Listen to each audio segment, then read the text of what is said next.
Louisville lawyers are going to bat for the family of a Kentucky man shot and killed by police. WDRB's Chris McClure shows us officer body cam video from that incident and what local attorneys call appalling. Chris. David Lindsay, the video comes from the western part of the state in Fulton, Kentucky, and it also comes with a warning. Some will find it disturbing.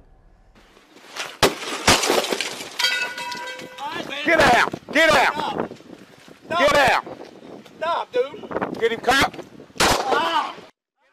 Video tough to watch. It was captured in January of 2017. Police say Chris McClure was swinging a metal pole at parked cars and breaking windows.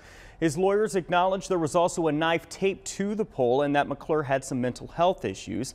They say he was so upset because he hadn't been able to see his kids. When police were called, McClure started to take his frustrations out on the chief's SUV. He called for backup. Then lawyers say Officer James Buckingham showed up and seconds later fired 2 shots. McClure lost consciousness and died at the hospital, but Louisville lawyers say his life didn't have to end this way and that officers acted with unnecessary force. The attorneys also claim there was a cover-up afterward to make it seem like Officer Buckingham should have fired those shots. For those reasons, McClure's family has sued the officer, the city of Fulton, and Kentucky State Police investigators.